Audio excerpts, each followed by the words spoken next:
Yes, we are live. चलिए तो आज का सेशन करते हैं शुरू। और जैसा कि आप सभी को पता है कि हम लोगों ने एनटी यूजीसी नेट जेआरएफ और जो हाल ही में मतलब जेआरएफ के साथ पीएचडी भी होने लगा है, तो पेपर होने वाला है दिसंबर 2024 वाला एग्ज़ाम 3 तारीख से स्टार्ट है। तो हमने लाइब्रेरी साइंस सब्जेक्ट के अंदर प्रैक्टिस एमसीक्यू की एक सीरीज ऑन करी थी। 2 सेट ऑलरेडी हम कर चुके हैं, और दो प्रीवियस के जो 2 सेट थे उनमें हमने आईसीटी में सॉरी लाइब्रेरी साइंस में जो आईसीटी वाले क्वेश्चंस आते हैं, यानी यूनिट नंबर जो हमारी 7 है 8 है, काफ़ी टॉपिक हैं जो 4 में भी आते हैं, तो वो कहीं ना कहीं आईसीटी से रिलेटेड है, तो उन पर हमने प्रैक्टिस क्वेश्चंस लास्ट के 2 वीडियोस में किए। और हाँ, ये जो 2 सेट किए हैं वो आपके पेपर 1 में भी काम आएंगे। क्यों? क्योंकि पेपर 1 में हमें 5 क्वेश्चंस देखने के लिए मिलते हैं आईसीटी के, तो वहां पर भी ये काफ़ी यूजफुल है, यानी एक तीर से हम 2 निशाने कर रहे हैं। इसके अलावा अगर आप तैयारी कर रहे हैं यूजीसी नेट एग्जाम या फिर लाइब्रेरी साइंस से किसी भी एक दूसरे एग्जाम के लिए, चाहे वो UGC net JRF set PhD exam हो, केबीएस हो, एनबीएस हो, डीएसएसबी, ईएमआरएस, और या फिर स्टेट लाइब्रेरी के जो एग्जाम्स होते हैं पीएससी वगैरह, तो उनकी अगर आप तैयारी कर रहे हैं तो हमारे पास कोर्स अवेलेबल है। वीडियो के डिस्क्रिप्शन में लिंक है, आप जाके विजिट कर सकते हैं। सीधा हम आते हैं अपने सेट पर जो हमने आज आपके लिए तैयार किया है, सेट नंबर 3। जैसा हमने प्रीवियस 2 सेट में किया था वही हम यहाँ पर भी फॉलो करेंगे। चलिए, आज के सेट का पहला सवाल है, पूछा क्या जा रहा है, arrange the following web browser related milestone in chronicle order. भाई आपके पास 4 वेब ब्राउजर हैं, तो उन वेब ब्राउजर में कुछ एज मतलब ईयर पूछी गई हैं, तो उन ईयर के आधार पर आपको एक मतलब ऑर्गेनाइजन या फिर क्रोनिकल ऑर्डर में डिफाइन करना, व्यवस्थित क्रम जैसे कहते हैं। चलिए, पहले ऑप्शन में बोला गया, पहले स्टेटमेंट लिखा है launch of internet explorer, and internet explorer का जो लॉन्चिंग ईयर है वो कौन सा है। Introduction of Google Chrome, Google Chrome का जो शुरुआत है वो कब हुई थी। तीसरा है नेटस्केप जो नेविगेटर है ओपनिंग सोर्स जो मोजिला ने कब किया था। और डिसकंटिन्यूशन ऑफ नेटस्केप नेविगेटर, तो नेविगेटर आखिर बंद कब हो गया था, तो वो ईयर अगर आप बताएंगे तो उसके आधार पर आप आराम से ऑर्गेनाइज कर जाएंगे कि कौन सा किस ईयर में आता है। तो जैसा कि आप स्टेटमेंट से आइडिया लगा सकते हैं कि अगर आपसे पूछा जाए, यानी फर्स्ट स्टेटमेंट में जो पूछा गया पहले में कि आपका जो इंटरनेट एक्सप्लोरर है जो कि माइक्रोसॉफ्ट का एक वेब ब्राउजर है, वो विंडो का जो पहला वर्जन था विंडो 95 या फिर 95 के साथ आप इंट्रोड्यूस कर सकते हैं। ये विंडो 95 के साथ आया था, तो विंडो 95 आप सभी को याद होगा, विंडो 95 1995 में ही आई थी। ठीक है, अगर आप गूगल क्रोम की बात करें तो ये 2008 में आया था। कब आया था? 2008 में आया था। और नेटस्केप जो नेविगेटर है, नेटस्केप नेविगेटर, उसको कहीं ना कहीं इंट्रोड्यूस किया गया था। अगर आप देखेंगे इनिशिएट जो माइक्रोसॉफ्ट ने किया था वो 1998 में किया गया था। कब किया गया था? 1998 के अंदर।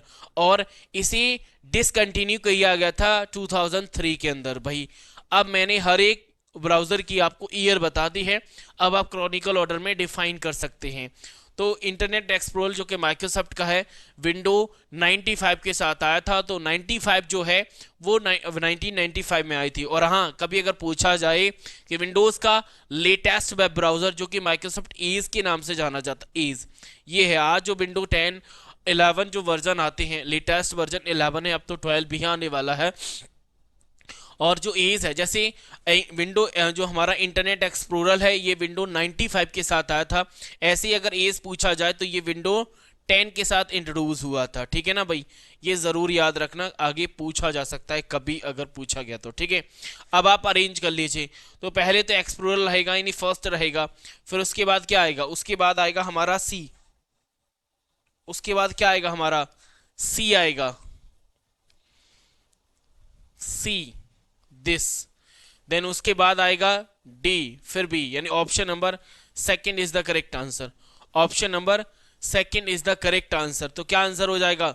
सेकंड करेक्ट हो जाएगा। यस, ठीक है, कोई परेशानी, कोई डाउट, कोई इशू नहीं होना चाहिए भाई। ठीक है, चलिए आगे बढ़ते हैं। सवाल number 2।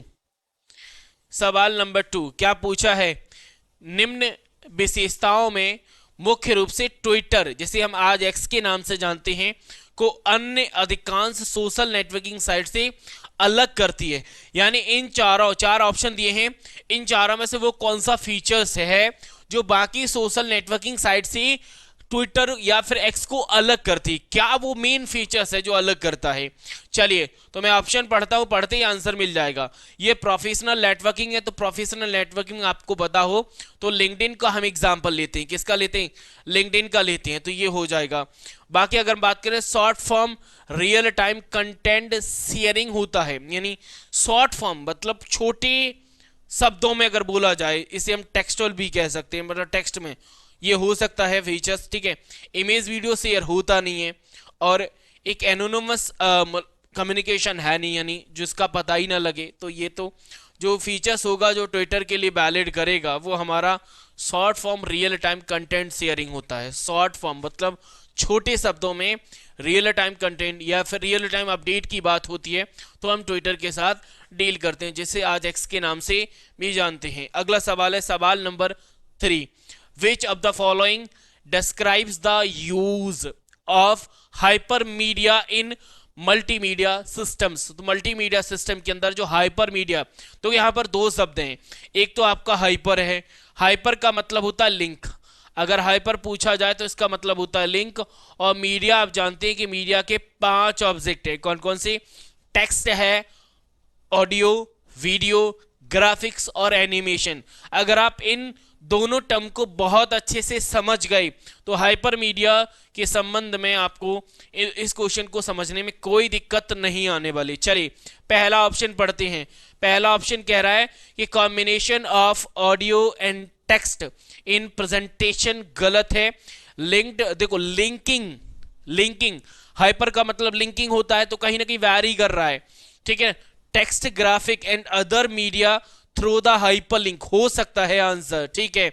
Using video editing tool for animation गलत बात है।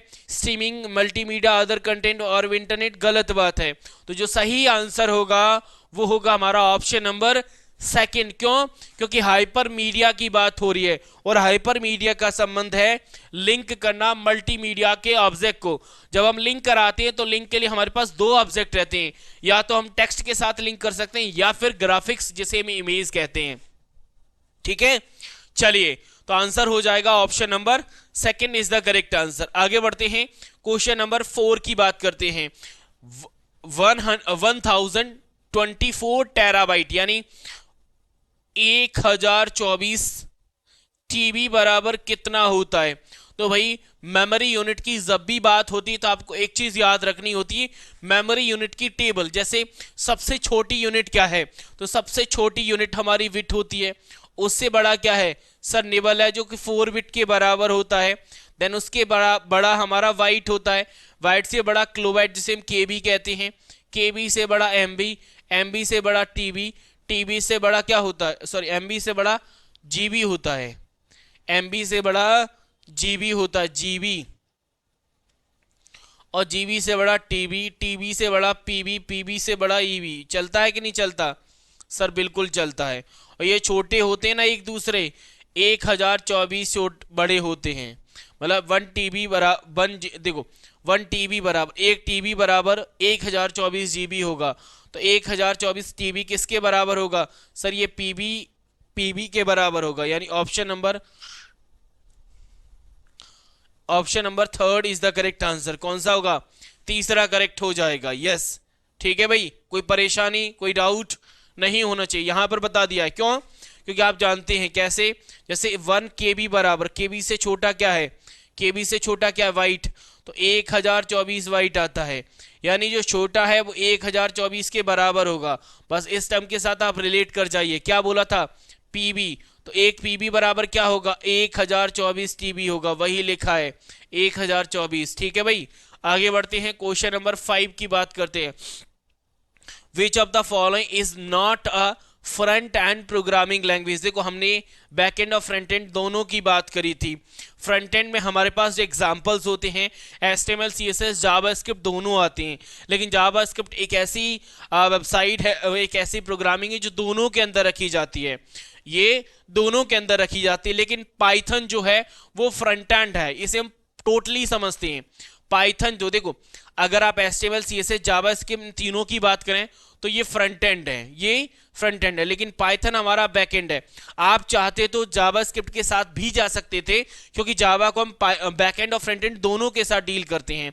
अगर आपसे पूछा जाए कि पाइथन का यूज हम किसके लिए करते हैं, तो पाइथन का जो यूज है ना, वो डेवलपमेंट, स्क्रिप्टिंग और ऑटोमेशन के लिए यूज किया जाता है। किसके लिए?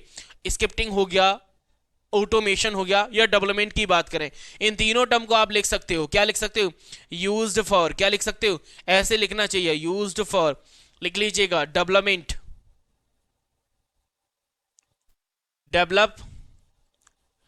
Development and scripting,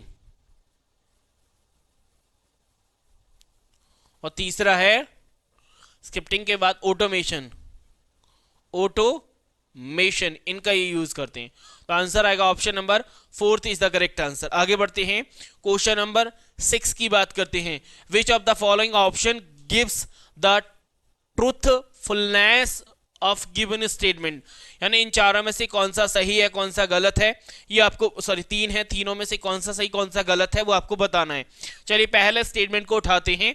first statement है a digitiser convert signal into a numeric value store in a computer. Digitiser जो होता है वो सिग्नल को न्यूमेरिक वैल्यू जो मतलब कंप्यूटर, डिस्टाइजर सिग्नल को कंप्यूटर में स्टोर न्यूमेरिक वैल्यू में परिवर्तित करता है, बाइनरी जिसे कहते हैं। बिल्कुल सही है, बिल्कुल सही है, इसमें कोई दिक्कत है नहीं। ठीक है, आगे बढ़ो। OCR is a device commonly present in bank. भाई बैंक की जब भी बात हो, बैंक चेक, OCR नहीं MICR आता, याद है कि नहीं है भाई? OCR हमारा ऑप्टिकल कैरेक्टर रीडर या रिकॉग्निशन होता है, जो कि कन्वर्ट की बात करता है। वहीं अगर बैंक और चेक की अगर हम बात करें, चेक को रीड करने के डेली बेसिस पे बैंक में यूज होता है ना, वो OCR नहीं होता, MICR होता है। तो जो सेकंड स्टेटमेंट है वो हमारा गलत हो जाएगा। क्यों? क्योंकि MICR होता तो हम इसे करेक्ट ले जाते। अगला सवाल, अगला statement, statement number 3, railway reservation system is an example of special purpose application software. बिल्कुल सही बात है भाई, एप्लीकेशन सॉफ्टवेयर आप दो प्रकार से पढ़ते हैं, एक होता है जनरल और एक स्पेशल। जनरल जो कि कॉमन यूज के लिए होते हैं, स्पेशल ऐसे होते हैं जो पर्टिकुलर एक एरिया में यूज होते हैं। जैसे रेलवे रिजर्वेशन, तो रेलवे ही रिजर्वेशन होगा, आप बस का टिकट नहीं कर पाएंगे, एयर का टिकट नहीं कर पाएंगे। हाँ, कुछ कॉमन टिकट बुकिंग है ऐप जो, जिनके माध्यम से आप रेलवे, बस, आप फ्लाइट, इन सब के टिकट बुक कर सकते हो, ठीक है ना। लेकिन रेलवे रिजर्वेशन सिस्टम है वो स्पेशल पर्पस में आता है, पर्टिकुलर एक ही एरिया में यूज होता है। तो पहला स्टेटमेंट करेक्ट है और थर्ड करेक्ट है, तो पहला करेक्ट, थर्ड करेक्ट, दूसरा गलत, तो ऑप्शन नंबर पहला करेक्ट हो जाएगा। First is the correct answer. आगे बढ़ते हैं, क्वेश्चन नंबर 7 की तरफ मूव करते हैं। स्टेटमेंट वे सवाल है 7, which of the following refers to a symbol representing programs application और shortcut to an item file program on a computer in Windows XP या फिर विंडो 10 11, आप कुछ भी ले सकते हैं। क्या बोला जा रहा है? बोला ये जा रहा है कि विंडो XP या विंडो का जो भी वर्जन है, उसमें कंप्यूटर पर जो एप्लीकेशंस हैं, जो प्रोग्राम्स हैं, या किसी आइटम, फाइल, प्रोग्राम के शॉर्टकट को हम किस फॉर्म में रिप्रेजेंट करते हैं। आपके पास 4 ऑप्शन हैं, एक आइकॉन होता है, स्टार्ट बटन होता है, टास्क बार और डेस्कटॉप। तो अगर हम डेस्कटॉप की बात करें तो first screen of the computer is called desktop. Task bar की बात करें तो it is a bottom part of desktop.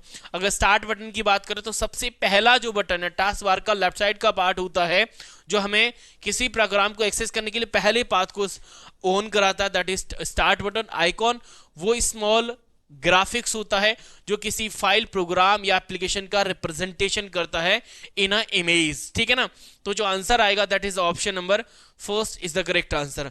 आगे बढ़ते हैं, क्वेश्चन नंबर 8 की बात करते हैं। क्या बोला जा रहा है 8 में भाई? ऑलमोस्ट एवरी सर्च इंजन, यानी जितने भी सर्च इंजन होते हैं, यूज अ प्रोग्राम, यानी एक प्रोग्राम का यूज करते हैं, या फिर ऑटोमेटेड स्क्रिप्ट का यूज करते हैं। यानी जितने भी सर्च इंजन हैं वो एक प्रोग्राम का यूज करते हैं या फिर एक ऑटोमेटिक स्क्रिप्ट का यूज करते हैं, जिसे हम किस नाम से जानते हैं वो आपको बताना है, ठीक है। साथ ही साथ में to browse the world by web in a mathematical manner and index them local repository, बहुत अच्छा सवाल है।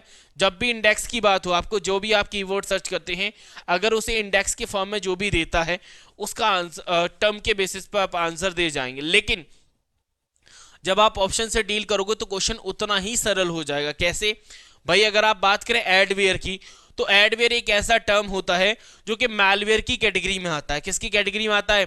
मैलवेयर या फिर मैलिशियस सॉफ्टवेयर की कैटेगरी में आता है, जो कि अनवांटेड आपको एडवर्टाइजमेंट जो आपके यूज के नहीं है वो आपको देता है। यानी एड के द्वारा आपको जो मैलिशियस प्रोग्राम या मैलिशियस सॉफ्टवेयर दिए जाते हैं, दैट इज एडवेयर। वहीं अगर आप इस प्लूरल की बात करें तो भाई जब आप प्रिंटिंग के संबंध में डील करोगे ना, प्रिंटिंग के, तो वहां पर दो टर्म आती है, एक स्पूरल आता है, दूसरा बफर आता है। दूसरा हमारा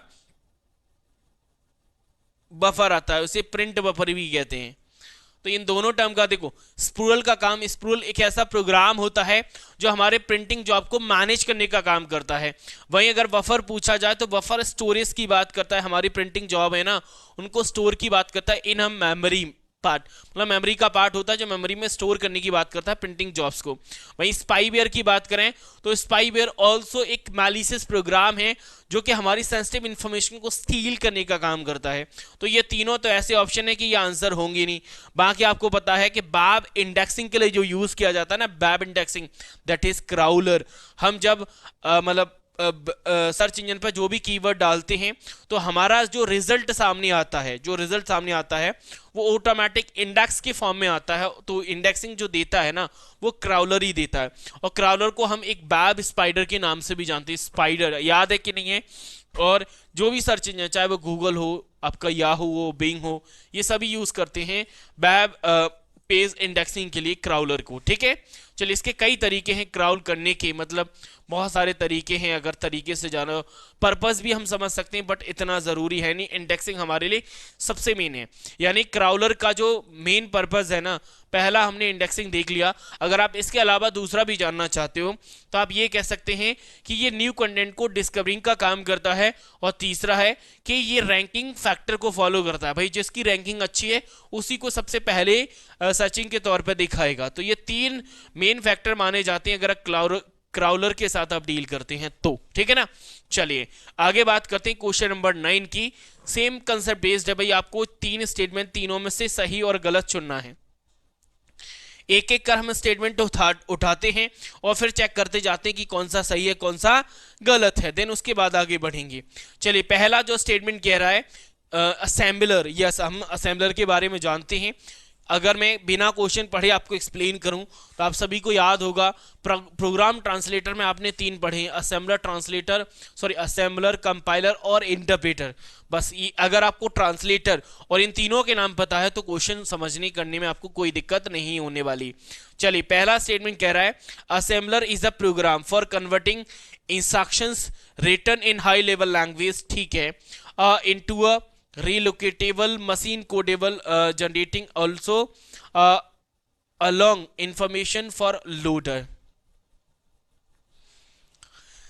ठीक है, assembler must be reside in main memory during execution of assembly code। ठीक है, different type of assembler include one pass assembler and load and go assembler। तो अगर आप इन तीनों स्टेटमेंट के साथ डील करें, तो आपको एक बात समझ में आएगी कि इन तीनों में से देखो, असेंबलर का जो बेसिक डेफिनेशन है वो ये कहता है कि असेंबलर असेंबली कोड को मशीन लैंग्वेज में ट्रांसलेट करने की बात करता है। ठीक है, लेकिन यहां पर बोला जा रहा है कि हाई लेवल लैंग्वेज को हमें ट्रांसलेट करना है किसमें? ठीक है, तो ये कहीं ना कहीं स्टेटमेंट गलत वे में देखा जा रहा है, यानी ये स्टेटमेंट हमारा गलत हो जाएगा। क्योंकि असेंबलर, हाँ, कुछ हद तक अगर ले जाया जाए तो इसे आप सही कह सकते हैं, बट यहां पर असेंबलर हाई लेवल लैंग्वेज में लिखे इंस्ट्रक्शन को रीलोकेशन मशीन कोड में परिवर्तित करता है। लोडर के लिए इंफॉर्मेशन प्रोड्यूस करने के लिए एक प्रोग्राम है। असेंबली एग्जीक्यूशन के दौरान मुख्य मेमोरी में रहता है, ये बात तो सही है, इसमें कोई दिक्कत है नहीं। विभिन्न प्रकार के दो है, वन पास असेंबलर होता है, लोड एंड गो असेंबलर होता है। ये दो पार्ट होते हैं, मतलब पहला, दूसरा सही है, तीसरा सही है। तो दूसरा तीसरा सही, देखो यहां पर सही है, दूसरा तीसरा सही, यहाँ पर सही है, तो जो आंसर होना चाहिए that is option number D. लेकिन काफी सोर्स आपको ये भी कहेंगे कि पहला ऑप्शन सही होगा। भाई कुछ सोर्स पे असेंबलर को हाई लेवल लैंग्वेज से मशीन में ट्रांसलेट करने के लिए यूज किया जा सकता है, मतलब असेंबलर असेंबली कोड को ट्रांसलेट तो करता ही है, साथ ही साथ में हाई लेवल लैंग्वेज को भी ट्रांसलेट कर सकता है। ठीक है, तो आप देखो वैसे 100% इस क्वेश्चन का जो आंसर आएगा that is option number D. लेकिन कुछ सोर्स ऐसे हैं, कुछ सोर्स ऐसे जहां पर आपको फर्स्ट भी आंसर दिया जा सकता है, लेकिन अगर कहीं आपको फर्स्ट आंसर मिल जाए तो आप ये मानना कि असेंबलर का जो छोटा पार्ट है, जो हाई लेवल लैंग्वेज को मशीन में ट्रांसलेट कर सकता है, उसकी बात की जा रही है। ठीक है, चलिए आगे बढ़ें, आगे बढ़ते हैं एंड अगला क्वेश्चन है क्वेश्चन नंबर 10। इसमें अगेन आपको स्टेटमेंट ट्रू और फॉल्स बताना है। चलिए 3 स्टेटमेंट हैं आपके पास, तीनों को पढ़ना है और फिर सही और गलत के साथ मूव करना है। पहला जो स्टेटमेंट है इसमें बोला जा रहा है कि कॉमन गेटवे इंटरफेस, जिसे हम CGI स्क्रिप्ट के नाम से जानते हैं, is a specification for transferring information between a web server and CGI program designed to receive and return data। क्या ये स्टेटमेंट हमारा सही है? तो चलिए होल्ड कर दीजिए, वैसे तो सही लग रहा है।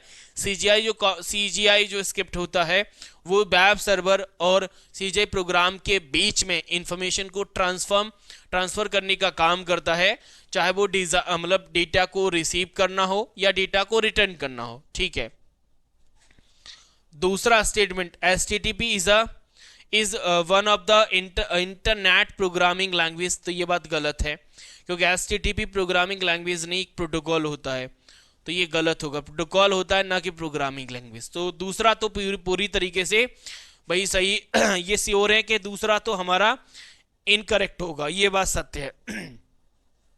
अगला सवाल नंबर 3, सॉरी स्टेटमेंट नंबर 3, क्या बोला जा रहा है? द टर्म बैबूट, कौन सा टर्म है? एक टर्म है बैबूट, एप्लीज टू प्रोग्राम या एप्लीट्स। ठीक है ना, मतलब अप्लाई करता है प्रोग्राम या एप्लीट्स के साथ, जिसे आप मैक्रोज या फिर इंटेलिजेंट एजेंट किसके नाम से समझ सकते हैं, यूज्ड ऑन इंटरनेट। ठीक है, such would program repetitive function such as positing message and to multiple news group और डूइंग सर्च फॉर इंफॉर्मेशन। ठीक है, हिंदी में देख लेते हैं एक बार। बैबूट शब्द इंटरनेट पर उपयोग किया जाने वाला एक प्रोग्राम या एप्लेट है। ठीक है, ऐसे बूट जो एक रिपीटिंग वाले टास्क करते हैं, ठीक है, जैसे कई न्यूज ग्रुप में मैसेज पोस्ट करना है या फिर इंफॉर्मेशन को सर्च करना है। बैबूट बिल्कुल करेक्ट है, यानी थर्ड वाला स्टेटमेंट भी हमारा सही है। देखो दूसरा गलत है, तीसरा सही, दूसरा गलत पहले ढूंढो, दूसरा गलत सिर्फ इसी स्टेटमेंट में है, इसीलिए आंसर हमारा ऑप्शन नंबर डी जाएगा। दूसरा जो गलत है ना वो सिर्फ एक ही ऑप्शन में था, तो हमने बाकी क्वेश्चन को पढ़े, बाकी स्टेटमेंट को पढ़े बिना भी आंसर हमने क्लिक कर लिया। बट सीओटी तो आपको जब मिलेगी जब आप सारे स्टेटमेंट को समझ जाओगे। ठीक है, तो ये था आज का सेट जिसमें हमने 10 क्वेश्चन के आईसीटी के, जो कि लाइब्रेरी साइंस सब्जेक्ट के लिए तो यूजफुल है, साथ ही साथ में पेपर 1 की जो तैयारी कर रहे हैं, यानी पेपर 1 में भाई दूसरे सब्जेक्ट वाले स्टूडेंट भी आते हैं, तो उसके लिए भी आईसीटी पार्ट में ये क्वेश्चन काफ़ी यूजफुल हो जाते हैं। इसके अलावा अगर आप लाइब्रेरी साइंस सब्जेक्ट से किसी मतलब यूजीसी नेट जेआरएफ सेट के अलावा आप केबीएस, एनबीएस, डीएसएसबी, ईएमआरएस या स्टेट पीएसएस के जो एग्जाम है उनकी तैयारी कर रहे हैं, तो उनके लिए हमारे पास कोर्स, ऑनलाइन कोर्स अवेलेबल है, वीडियो के डिस्क्रिप्शन में जाके आप विजिट कर सकते हैं। बाकी मोर इंक्वायरी के लिए आप हमारे नंबर पे भी कांटेक्ट कर सकते हैं। इसके अलावा कोई क्वेश्चन, कोई क्वेरी, कोई डाउट है तो कमेंट बॉक्स है आपके पास, आप कमेंट बॉक्स में लिख सकते हैं। और अगर वीडियो अच्छा लगा है तो वीडियो को लाइक और चैनल पर नए चैनल को सब्सक्राइब जरूर करिएगा। मैं मिलूंगा फिर आपको कल नेक्स्ट सेशन में, तब तक के लिए थैंक यू, शुक्रिया, राधे राधे।